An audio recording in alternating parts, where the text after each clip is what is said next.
नमस्कार दोस्तों। आज मैं आपको सुनाने जा रही हूँ जब एक बेटे ने चंद पैसों की खातिर अपनी माँ को बेचना चाहा तो उसकी पत्नी ने किया ऐसा काम कि पति की होश ठिकाने ला दिए। पिछले कुछ दिनों से चारपाई पर पड़े रामेश्वर जी की तबीयत आज कुछ ज़्यादा ही खराब हो गई थी। उनकी ऐसी हालत देखकर उनकी पत्नी विमला जी ने अपने बेटे को फोन लगाया और उन्हें स्वर में बोली, बेटा तू तो अपने पिताजी की हालत के बारे में जानता है। अब तो उनकी हालत और भी ज़्यादा बिगड़ने लगी है। बिस्तर पर पड़ी पड़ी बस तुझे याद करते रहते हैं, तुझसे मिलने को तरस रहे हैं।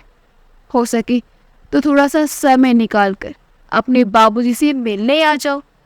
बहू और बेटिया को भी लेते आना। तो दूसरी ओर से आवाज़ आई, माँ मुझे अभी छुट्टी नहीं मिल पाएगी, बहुत काम है, इसलिए मेरा आना मुश्किल है। कुछ दिनों में समय निकाल कर ज़रूर आऊँगा।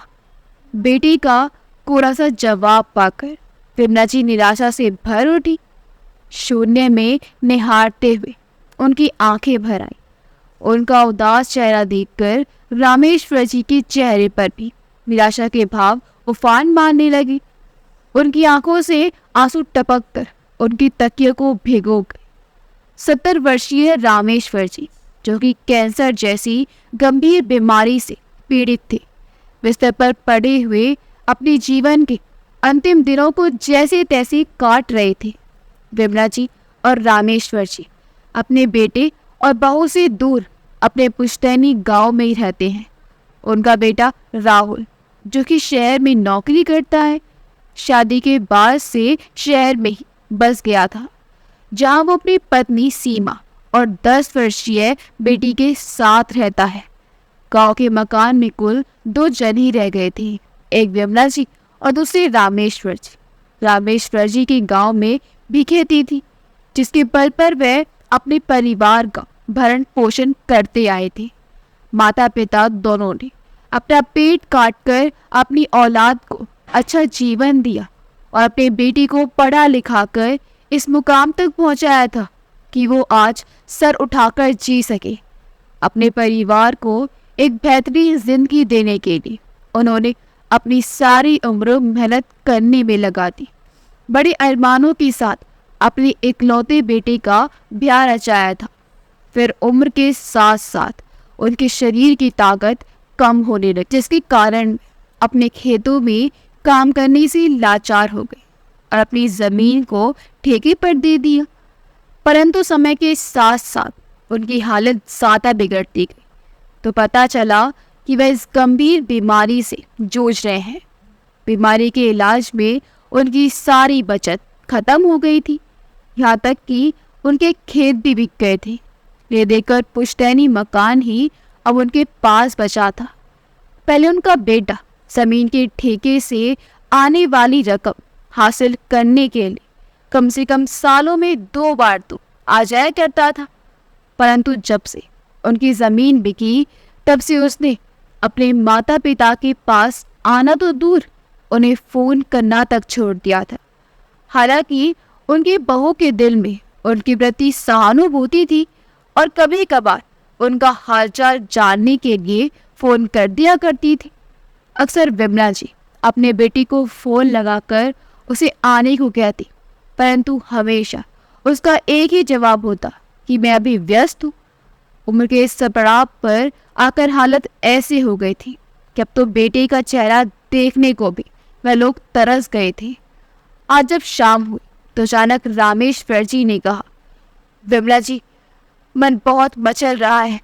ऐसा कहते हुए उनकी सांसों की गति तेज होने लगी। ये सुनकर विमला जी घबरा गई और तुरंत अपने पति के लिए रसोई में से नींबू पानी बनाकर ले आई। लेकिन आकर देखा तो रामेश्वर जी बेसुध हालत में पड़े थे। हाथ पांव में जैसे जान ही नहीं थी। उनकी आंखें पतरा गई थी और मुंह खुला का खुला था और उसी समय उनकी गर्दन एक तरफ लुढ़क गई। विमला जी को समझते देर ना लगी कि उनके पति रामेश्वर जी उन्हें हमेशा के लिए छोड़कर जा चुके हैं। विमला जी की तो जैसे दुनिया ही उजड़ गई। वह घुटनों के बल बैठ गई और फूट फूट कर रोने लगी। आखिर रामेश्वर जी के अलावा उनका अपना था ही कौन। बेटी के तो अपने पिता के अंतिम संस्कार तक आने का भी समय नहीं था। शाम तक इंतजार करते करते जिसमें रिश्तेदार और गांव वाले थक गए तो रामेश्वर जी को अंतिम संस्कार के लिए शमशान लेकर जाया गया। और वही उनका बेटा राहुल आनन फानन में वहां पहुंचा, अपने पिता के मृत शरीर को मुखाग्नि दी। अभी 2 ही दिन बीते थे कि राहुल अपनी माँ के पास आकर बोला, मेरे ऑफिस में बहुत ज़रूरी काम है। उस दिन भी मैं बड़ी मुश्किल से छुट्टी लेकर आया था। जो हो रहा था सो हो गया, उसे तो बता नहीं जा सकता, लेकिन मेरा काम बहुत ज़रूरी है, इसलिए अब मुझे जाना होगा। विमला जी गुमसुम से बैठी हुई थी। उन्होंने ना तो अपने बेटे को जाने के लिए कहा और ना ही उसे रोकने के लिए कहा, बस एकटक शून्य में निहारती जा रही थी। परंतु गांव वाले और रिश्तेदार जो वहां इकट्ठे हुए थे उन्हें उसकी बातें सुनकर बड़ी हैरानी हुई। वे बोले, माना कि तुम अपनी जिंदगी में बहुत व्यस्त हो, परंतु माँ बाप के क्रियाक्रम का फल तो किस्मत वालों को ही मिलता है। माँ बाप ने तो अपना कर्तव्य निभाया है, अब तुम्हें भी अपना फर्ज निभाना चाहिए। उनके जोर देने पर राहुल को वही रुकना पड़ा। अपने पिता की 13वीं करने के बाद जब वो वहां से वापस शहर के लिए निकलने लगा तब उसे गांव के सरपंच ने रोककर कहा, बेटा, तुम्हारी बूढ़ी माँ की केवल तुम ही एक सहारा हो। तुम लोगों के अलावा अब उनका कोई भी नहीं है। तुम भी उसे इस हालत में यहाँ छोड़कर चले जाओगे तो उन्हें कौन संभालेगा। ऐसा करो, तुम अपनी माँ को भी अपने साथ ले जाओ। तुम लोगों के साथ रहेंगी तो कम से कम उनका समय तो कट जाएगा। या अकेले तो घर भी उन्हें काटने को दौड़ेगा। गांव के सरपंच की बात विमला जी की बहू सीमा को भी अच्छी लगी, परंतु वह अपने पति के स्वभाव को जानती थी, जिस कारण कुछ कह नहीं पाती थी। सरपंच की बात सुनकर राहुल बोला, लेकिन गांव की आबो हवा माँ के लिए ज़्यादा अच्छी है। फिर शहर में मेरा घर इतना बड़ा नहीं है कि मैं माँ को भी अपने साथ रख पाऊँ। तभी सरपंच बोले, बेटा, तुम शायद नहीं जानते कि तुम्हारी माँ ने अपने जीवन में क्या क्या खो दिया। तुम्हारे बाबूजी इस उम्र में भी तुम्हारी माँ का पूरा ख्याल रखती थी। अब जब इस उम्र में उन्हें तुम्हारी सबसे ज़्यादा ज़रूरत है तो तुम अपनी माँ को साथ नहीं ले जाना चाहते। ठीक है, यदि तुम्हें अपनी माँ को अपने साथ रखने से ऐतराज़ है तो यहाँ ग्राम पंचायत उनकी देखभाल कर लेगी, लेकिन फिर उसके बाद मैं तुम्हें तुम्हारे पिताजी की पुश्तैनी मकान को छूने तक नहीं दूंगा। सरपंच की बात सुनकर राहुल घबरा गया और अपनी माँ को अपने साथ ले जाने के लिए राजी हो गया। विमला जी एक बहुत बड़ी मानसिक पीड़ा से गुजर रही थी, इसलिए उनकी बहू उनकी देखभाल करना चाहती थी, लेकिन उनके बेटे को इस बात से कोई मतलब नहीं था। वो तो केवल सरपंच द्वारा जोर दिए जाने पर अपनी माँ को अपने साथ ले जाने के लिए राजी हो गया था। राहुल अवर दर्जे का मतलबी और लालची इंसान था, जो रिश्तों में भी अपना मतलब और स्वार्थ ढूंढा करता था। उसकी यही बात उसकी पत्नी सीमा को बिल्कुल पसंद नहीं थी। गांव वाले द्वारा जोर दिए जाने पर वह जैसे तैसे अपनी माँ को अपने घर में ले आया, लेकिन कुछ ही दिनों में उसकी माँ उसकी आंखों में कांटे की तरह खटकने लगी थी, जबकि उसकी पत्नी उसके बिल्कुल विपरीत थी। वो एक दयालु हृदय की स्त्री थी, जो अपनी सासू माँ के दुख को भली भांति समझती थी। क्योंकि वह खुद भी एक औरत थी, तो वो जानती थी कि यदि किसी औरत का सहारा उसका स्वांग उजड़ जाए तो उस पर क्या बीतेगी, और वो भी ऐसी हालत में जब वो इंसान उसका इकलौता सहारा हो।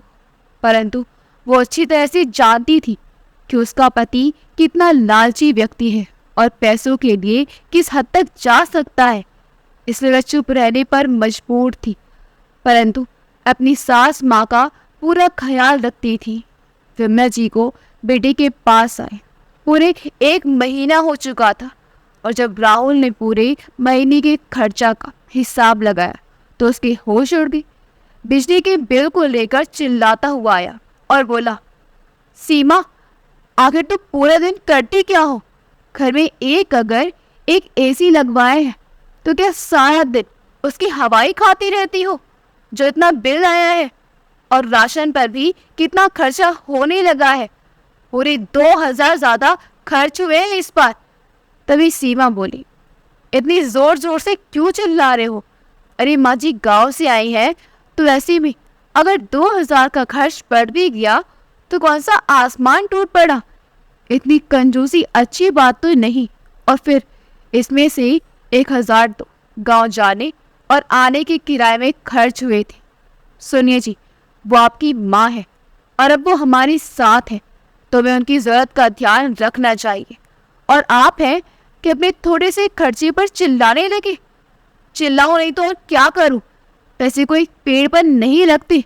दिन भर मेहनत करता हूँ तब जाकर कुछ पैसे हाथ में आते हैं और तुम लोगों की सारे पैसे उड़ाने में लगे हुए हो। राहुल के चिल्लाने की आवाज़ कमरे से बाहर तक आ रही थी और विमला जी ये सारी की सारी बातें सुन रही थी। उनकी मानसिक स्थिति तो पहले ही डावाडोल हो चुकी थी और ऊपर से उनकी बेटी की ऐसी बातें उनके स्वास्थ्य पर और भी बुरा असर करती जा रही थी। बढ़ते खर्चों को लेकर सीमा से झगड़ा करना राहुल का रोज का काम हो गया था, जिसका परिणाम ये हुआ कि विमला जी की तबीयत दिन प्रतिदिन बिगड़ती जा रही थी।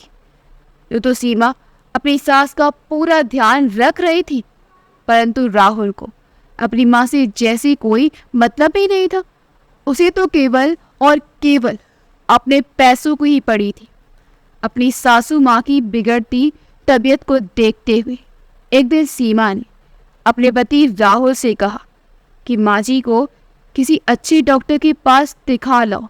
मन महसूस कर राहुल अपनी माँ को डॉक्टर के पास ले गया और जब दवाई दिलवाकर घर वापस पहुंचा तो दवाइयों को मेज पर पटकते हुए गुस्से में चिल्लाने लगा, सीमा कहाँ हो तुम? बस अब बहुत हो गया। मैं इससे ज़्यादा माँ को अपने पास नहीं रख सकता। इन्हें झेलना और इनके खर्चे उठाना अब मेरे बस की बात नहीं है, इसलिए मैं इन्हें छोड़ने जा रहा हूँ। राहुल के इतना कहने की देर थी कि सीमा अपने कमरे से दौड़ी दौड़ी बाहर आई और आश्चर्यचकित होते हुए बोली, छोड़कर आ रहे हैं? क्या मतलब? कहाँ छोड़कर आएंगे और किसके पास? सीमा, मुझे वो सब नहीं मालूम, बस मैं इतना जानता हूँ कि अब मुझसे और बर्दाश्त नहीं हो सकता। अरे हर एक चीज़ की हद होती है यार। कि तुम्हें मालूम भी है कि माँ की दवाइयाँ कितनी महंगी आई हैं? अरे इतने में तो हमारा पूरे महीने का खर्चा निकल जाए। ऐसे ही खर्च करता रहा तो मैं तो सड़क पर रह जाऊंगा। अरे खाने तक की लाले पड़ जाएंगे। इससे अच्छा है कि माँ को कहीं छोड़ आता हूँ। इस पर सीमा ने गुस्से से कहा, ये कैसी बातें कर रहे हैं आप? वो आपकी माँ है और आप उन्हें सड़क पर छोड़ना चाहते हैं? ऐसे सोच भी कैसे सकते हैं आप? और मैं ऐसा बिल्कुल नहीं होने दूंगी, समझे आप? अपनी पत्नी की ऊंची आवाज़ सुनकर राहुल हैरान खड़ा रह गया, क्योंकि ये पहली बार था जब उसकी पत्नी ने उससे इतनी ऊंची आवाज़ में बात की थी। परंतु उसके तुरंत बाद ही सीमा ने बात को संभालते हुए प्यार से अपने पति को कहा, देखिए, मैं जानती हूँ कि आजकल महंगाई बहुत बढ़ गई है, लेकिन इसका मतलब ये तो नहीं कि वो अपनी जिम्मेदारी से पीछे हट जाए। वो आपकी माँ है जिसने आपको जन्म दिया और जिसने बचपन में आपको उंगली पकड़कर चलना सिखाया, पाल पोस कर बड़ा किया, और अब जब वो बूढ़ी हो चुकी है तो उनकी ममता का कर्ज आप इस तरह अदा करेंगे? आप उनके बेटे हैं तो उनकी जिम्मेदारी भी सिर्फ आपकी है, किसी और की नहीं। परंतु सीमा की कही गई बात का उसके पति राहुल पर बिल्कुल भी असर नहीं पड़ा। वो भी अपनी माँ को खुद से दूर करना चाहता था, परंतु उसे कोई तरकीब नहीं सूझ रही थी कि आखिर वो ऐसा क्या करे जिससे उसे अपनी माँ से हमेशा हमेशा के लिए छुटकारा मिल जाए, क्योंकि वो इतना तो समझ ही चुका था सीमा के होते हुए ऐसा करना कोई आसान काम नहीं है। अब वो सही समय का इंतजार करने लगा। एक बार जब अपनी माँ को दवाई दिलवाने के लिए अस्पताल लेकर गया और अपनी बारी का इंतजार करते हुए डॉक्टर के कैबिन में बैठा था, तो वहाँ उसे एक व्यक्ति दिखा जो बहुत ज़्यादा परेशान था। दरअसल उसकी माँ की दोनों किडनियाँ खराब हो चुकी थी, जिस कारण उन्हें किडनी ट्रांसप्लांट करने के लिए एक डोनर की ज़रूरत थी, परंतु उन्हें एक परफेक्ट डोनर नहीं मिल पा रहा था और उनके पास कुछ ही दिनों का समय था। डॉक्टर और उस व्यक्ति की सारी बातें राहुल सुन रहा था। राहुल ये देखकर हैरान था कि वो आदमी अपनी माँ के लिए लाखों रुपए भी देने को तैयार था ताकि कोई उसकी माँ को किडनी देने के लिए तैयार हो। लेकिन कहते हैं ना, विनाश काले विपरीत बुद्धि। जैसे ही ये बात राहुल को पता चली तो उसके खुरापाती दिमाग में एक बहुत ही घटिया तरकीब आ गई। उसने जाकर डॉक्टर से बात की और कहा कि उसके पास एक डोनर है। उसने डॉक्टर से अपनी माँ के बारे में बात की, परंतु डॉक्टर ने कहा कि इस उम्र में माँ जी की किडनी निकालने से उनकी सेहत पर बहुत ज़्यादा बुरा असर पड़ सकता है। इसलिए डॉक्टर ने उनकी बात नहीं मानी, तो राहुल ने डॉक्टर को किडनी के बदले मिलने वाले पैसों में से कुछ हिस्सा देने की पेशकश की। डॉक्टर को भी मालूम था कि वो आदमी अपनी माँ की जान बचाने के लिए डोनर को वो मांगी कीमत देने के लिए तैयार है, तो डॉक्टर ने भी लालच में आकर हाँ कर दी। उधर विमला जी अपनी बीमारी के कारण पहले ही बेसुसी रहती थी, इसलिए राहुल अपनी माँ को डॉक्टर की निगरानी में अस्पताल में ही छोड़कर चला गया ताकि किडनी ट्रांसप्लांट से पहले जो भी चेकअप वे करना चाहते हैं आसानी से कर ले, क्योंकि डॉक्टर ने भी कहा था कि हम ऐसे ही किसी की किडनी निकाल कर किसी दूसरे ट्रांसप्लांट नहीं कर सकते। उसके लिए बहुत से चेकअप करने होते हैं और जब सारी रिपोर्ट देख ली जाएगी तभी पता चल पाएगा कि वो सही डोनर है भी या नहीं। इसलिए राहुल अपनी माँ को वहीं अस्पताल में छोड़कर चला गया और जैसे ही वह घर पहुंचा तो सीमा उसमें माँ जी के बारे में पूछने लगी, परंतु सीमा ने देखा कि उसका पति राहुल उसे नजरें चुरा रहा था। काफी देर तक वह चुप रहा, परंतु जब सीमा ने कई बार पूछा तो उसने कहा कि जब मैं माँ को दवाई दिलवा रहा था तो वह अचानक सड़क की दूसरी ओर चली गई। जब मैं उनके पीछे जाने लगा तो सड़क पर गाड़ी आ गई और ना जाने माँ जी कहाँ चली गई। सीमा को ये सुनकर बहुत अजीब लगा। वह बोली, कमाल है, आपकी उपस्थिति में माँ जी अचानक कहाँ चली गई और आप यहाँ आराम से बैठे हुए हैं। तो राहुल बोला, तुम्हें क्या करता, तुम्हें भी मालूम है कि 24 घंटे से पहले कोई भी पुलिस वाला कोई कार्रवाई नहीं करता। ऐसे में मैं क्या करता? मैंने उन्हें काफ़ी ढूंढा पर वह नहीं मिली। अब तुम ही बताओ मैं क्या करूं? सीमा को अपनी सासू माँ की चिंता होने लगी। वो उस समय चुप हो गई, परंतु ये बात वो मानने को तैयार ही नहीं थी कि माँ जी अपने आप कहीं चली गई होंगी। इसलिए कुछ देर उसने इंतज़ार किया। जब विमला जी लौटकर नहीं आई तो सीमा खुद ही अपनी सासू माँ को ढूंढने के लिए निकल पड़ी, परंतु ढूंढते ढूंढते रात हो गई और विमला जी का कोई अता पता नहीं था। अब सीमा 24 घंटे बिताने का इंतज़ार करने लगी, लेकिन जैसे ही अगली सुबह हुई सीमा ये देखकर हैरान थी कि राहुल जल्दी जल्दी उठकर नहा धोकर तैयार हो गया और घर से जल्दबाजी में निकल गया। राहुल ने अस्पताल में जाकर डॉक्टर से बातचीत की और जब उसे डॉक्टर ने बताया कि विमला जी उस व्यक्ति की माँ के लिए एक परफेक्ट डोनर है तो राहुल तो जैसे बल्लियों उछालने लगा। उसे ऐसा लगा जैसे उसकी तो लॉटरी लग गई हो। उसकी आंखों में ढेर सारे पैसे की तस्वीर नाचने लगी। वह विदेश घूमने के सपने लेने लगा। डॉक्टर ने उसे बताया कि बाद में किडनी के लिए 80 लाख देने को तैयार है, तो राहुल को तो ये सुनकर और भी लालच आ गया। उसने डॉक्टर के सामने एक बात पूरी तरह से स्पष्ट कर दी कि वह अपनी माँ की जान को केवल कुछ लाख रुपए के लिए तो दांव पर नहीं लगा सकता। आखिर माँ के प्यार को कोई इतनी कम कीमत में कैसे आंक सकता है। राहुल ने सोचा पूरी उम्र के लिए पैसा इकट्ठा करने का इससे अच्छा मौका फिर कहीं नहीं मिलेगा। इसलिए उसने लालच के वश में आकर अपनी माँ की किडनी के लिए पूरे 1 करोड़ की मांग की और मन में सोचने लगा कि बस मुझे 1 करोड़ मिल जाए, फिर ये लोग चाहे माँ की किडनी निकाले या आंखें, मुझे कोई फर्क नहीं पड़ता। उस अमीर व्यक्ति ने 1 करोड़ देने के लिए भी हाँ कर दी, लेकिन सीमा आराम से बैठने वाली नहीं थी। उसके शक की सुई लगातार उसके पति राहुल की तरफ ही जा रही थी, क्योंकि राहुल सुबह सुबह इतनी जल्दबाजी में निकला था। वह जानती थी कि कोई सामान्य घटना नहीं है, इसके पीछे जरूर कोई ना कोई राज है। अपनी पति के जाने के तुरंत बाद ही वे अपनी सास की फोटो को लेकर पुलिस स्टेशन में चली गई और उन्हें वहां जाकर सारी बात बता दी। परंतु कांस्टेबल ने कहा कि 24 घंटे से पहले कुछ नहीं किया जा सकता है। लेकिन जैसे ही सीमा ने इंस्पेक्टर को सारी बात बताई तो उस समय इंस्पेक्टर ने नोटिस किया कि इस हिसाब से तो 24 घंटे हो चुके हैं। फिर एफआईआर दर्ज करवाने के बाद वो पुलिस को लेकर अस्पताल के लिए निकली, जहाँ उसकी सासू माँ यानी विमला जी का इलाज चल रहा था। उधर राहुल तो पैसे के लालच में अंधा हो चुका था। उसके मन में केवल यही विचार चल रहा था कि एक बार ढेर सारा पैसा मिल जाए तो यहाँ से कहीं दूर चला जाऊंगा और सीमा को भी कोई ना कोई झूठ बोल ही दूंगा। विमला जी कल से ही नशे की हालत में थी, क्योंकि उन्हें नशीला इंजेक्शन दे दिया गया था ताकि वो इस बात का विरोध ना करे।